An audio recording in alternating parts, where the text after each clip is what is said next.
নমস্কার দর্শক, সংবাদ আবির্ভাবের গুরুত্বপূর্ণ সংবাদে আপনাদের সকলকে স্বাগত। আমরা প্রত্যেক দিনের মতন আজকেও একটি বিশেষ এবং গুরুত্বপূর্ণ সংবাদ আপনাদের সামনে তুলে ধরব।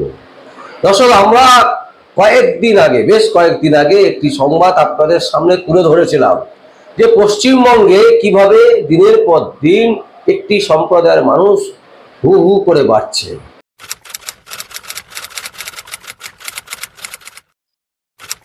এবং এটা শুধু পশ্চিমবঙ্গে নয়, সারা ভারতবর্ষেই বাড়ছে। তার মধ্যে সব থেকে বেশি যেটা বৃদ্ধি হচ্ছে সেটা হচ্ছে পশ্চিমবঙ্গে। এবং সেই পশ্চিমবঙ্গে কিভাবে বাড়ছে তার একটা সাল ওয়াইজ আমরা কিন্তু দেখিয়েছিলাম যে কিভাবে পশ্চিমবঙ্গে একের পর এক প্রতি 3 বছর 4 বছর করে যদি হিসেব করা যায় দেখা যাবে যে কিভাবে বাড়ছে।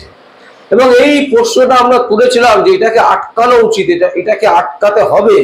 তা না হলে একটা সময় আমরা মাইনরিটিতে চলে যাব, ওরা হয়ে যাবে একেবারে সংখ্যালঘু যেটা বলা হয়, সেই সংখ্যালঘুতে আমরা চলে যাব। এইরকম কিন্তু পরিস্থিতির জায়গায় দাঁড়িয়ে আছে। দেখুন, আমরা করছি না, এখানে আমরা ওরার কোনো ব্যাপার নেই, কিন্তু তারপরেও তো কতগুলো প্রশ্ন থেকেই যায় না, যে আমরা ওরার মধ্যেও যদি একটা ওরা বেশি সম্প্রদায়ের লোক হয়ে যায়, এটাও তো ঠিক নয়। তো সেই জায়গা থেকে আমরা এই প্রশ্নটা তুলেছিলাম এবং এই প্রশ্নটাই কিন্তু গতকাল পার্লামেন্টে কিন্তু উঠলো এবং পার্লামেন্টে কিন্তু একেবারে চিৎকার চেঁচামেচি শুধু নয়, পার্লামেন্টে যুক্তি দিয়ে বোঝালেন। কে বোঝালেন আপনারা সবাই হয়তো দেখেছেন, কিন্তু আমরা আমাদের চ্যানেলে দেখাতে চাইছি যে অ্যাকচুয়ালি কে বলেছেন আর আমরা কি বলেছিলাম। পশ্চিমবঙ্গে হু করে বাড়ছে, সেই সংখ্যাটা কি করে বাড়ছে আমরা একেবারে সাল ওয়াইজ দেখিয়েছি। প্রতিটা 3 বছর 4 বছর 5 বছর বাদে বাদে কিভাবে বাড়ছে সেই সংখ্যা, সেই পরিসংখ্যান আমরা তুলে ধরেছিলাম। পার্লামেন্টেও কিন্তু নিশিকান্ত দুবে তিনি কিন্তু একেবারে পরিষ্কারভাবে বুঝিয়ে দিলেন যে পশ্চিমবঙ্গের কোন কোন জেলায়, একেবারে তিনি নাম ধরে বলছেন যে কোন কোন জায়গায় কত করে বাড়ছে তার একটা হিসেব তিনি দিয়েছেন।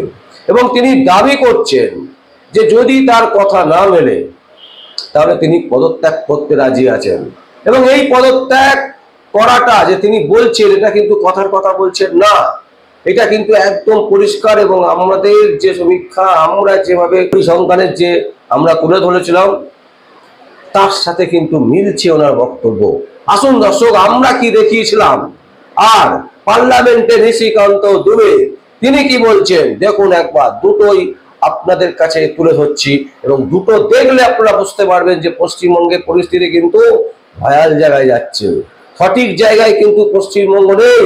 পশ্চিমবঙ্গের পরিস্থিতি কিন্তু একেবারে তলানিতে চলে যাচ্ছে এবং যে কোনো মুহূর্তে কিন্তু একটা বিরাট অঘটন ঘটতে চলেছে। আসুন দর্শক, আমরা দেখাই দুটো জিনিসই আমরা তুলে ধরছি। দেখুন, 21শে জুলাইয়ের মঞ্চ থেকে মমতা ব্যানার্জি যেটা বলতে চেয়েছেন এবং সেই বলাটা কিন্তু একদম পরিষ্কার। তিনি যেটা বলতে চাইছেন যে পশ্চিমবঙ্গটা একটা দেশ এবং এই দেশের সাথে অন্য দেশের ভারতবর্ষের সাথে সংযোগ তৈরি করেছে। এই রকম নানান রকম কথাবার্তা মুখ্যমন্ত্রী মমতা ব্যানার্জি কিন্তু বলেছেন এবং তার কথাবার্তাতে একটা জিনিস পরিষ্কার যে পশ্চিমবঙ্গটাকে তিনি একটা আলাদা দেশ বলে ভাবছেন।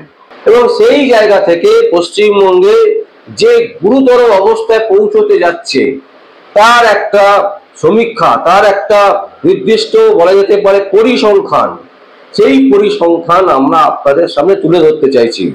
The institute of world demographic research এর ভারতের ধার্মিক জনগণনা এর ডেটের 1947 থেকে 2041 পর্যন্ত জনসংখ্যার একটা বিবরণ দিয়েছেন এরা।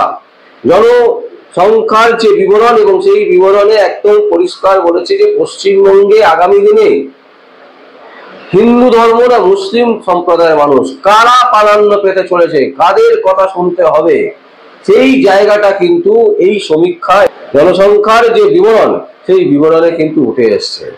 বলছে 1948 যেখানে হিন্দুর পরিমাণ ছিল 88.2%, সেখানে মুসলিম মাত্র ছিল 6%। 1951 যেখানে হিন্দু ছিল 84.1%, মুসলিম হচ্ছে 9.8%। 2011 ভাবুন দর্শক, দেখুন কিভাবে বাড়ছে। 2011 হিন্দু হচ্ছে 79.8%, মুসলিম হচ্ছে 15%। 2011 একদম অফিসিয়ালি যেটা ডিক্লেয়ার করা হয়েছে তাতে দেখা যাচ্ছে হিন্দু হচ্ছে 73.2% আর মুসলিম হচ্ছে 22.6%। 2017 হিন্দু হচ্ছে 68.6%, মুসলিম হচ্ছে 27.2%। 2017 আবার বলছি 68.6 হচ্ছে হিন্দু, মুসলিম হচ্ছে 27.2। 2021 হিন্দু হচ্ছে 65.7%, মুসলিম হচ্ছে 32.8%।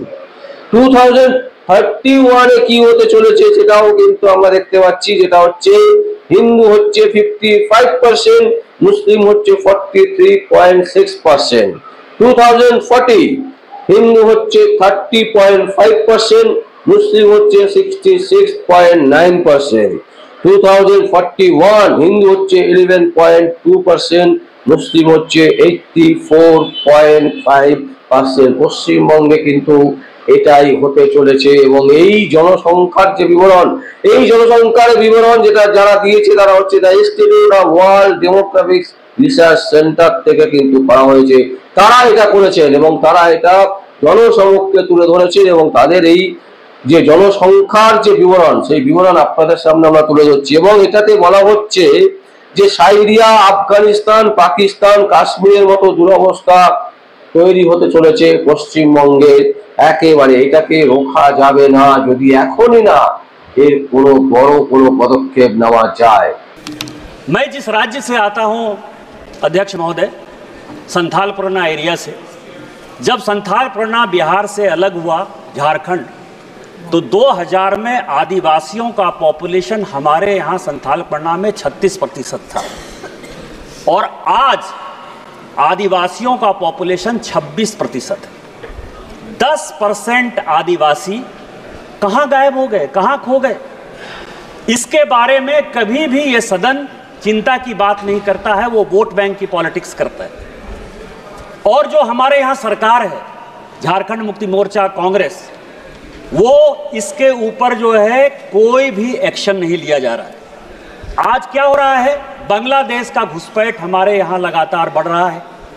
जो आदिवासी महिलाएं हैं उनके साथ बांग्लादेशी घुसपैठिए शादी कर रही है। हिंदू और मुसलमान का सवाल नहीं है। हमारे यहाँ जो लोकसभा का चुनाव लड़ती हैं महिला, आदिवासी कोटे से लड़ती हैं, उनके पति मुसलमान हैं। जिला परिषद की जो अध्यक्षा हैं उनके पति मुसलमान हैं। मुखिया जो आदिवासी होते हैं, और ये टोटल जो है आप समझे हमारे यहाँ 100 आदिवासी मुखिया है जो आदिवासी के नाम पर है और उसके पति जो है सभी के सभी मुसलमान हैं। हमारे यहाँ अभी विधानसभा का चुनाव हुआ अध्यक्ष महोदय, 123% तक यहाँ सभी लोग चुनाव लड़कर आए हैं। प्रत्येक 5 साल में 15 से 17% पॉपुलेशन बढ़ता है या वोटर बढ़ता है। हमारे यहाँ 123%। जय मैं जिस लोकसभा से आया उसकी एक विधानसभा मधुपुर में लगभग 267 बूथों पर 117% मुसलमानों की आबादी बढ़ गई। और पूरे आप समझिए कि टोटल जो है झारखंड में कम से कम 25 विधानसभा ऐसी है जहां 123%, 110% आबादी बढ़ी है। ये एक बड़ा चिंता का विषय है। दूसरा सर, हमारे यहाँ अभी पाकुड़ जिले में तारानगर, इलामी और डांगापाड़ा में दंगा हो गया। दंगा क्यों हो गया कि बंगाल से ममता बनर्जी की जो पुलिस है और वहां के लोग मालदा और मुर्शिदाबाद से आकर हमारे लोगों को भगा रहे हैं और हिंदुओं का गांव खाली हो रहा है। ये बड़ा ही सीरियस विषय है। मैं ऑन रिकॉर्ड कर रहा हूं, यदि मेरी एक बात गलत है तो मैं इस्तीफा देने को तैयार हूं। सारे बंगाल से, मुर्शिदाबाद और मालदा से सारे लोगों ने आकर हिंदुओं के ऊपर जुल्म किया और ये ऑन रिकॉर्ड है। और झारखंड की पुलिस कोई काम नहीं कर पा रही है।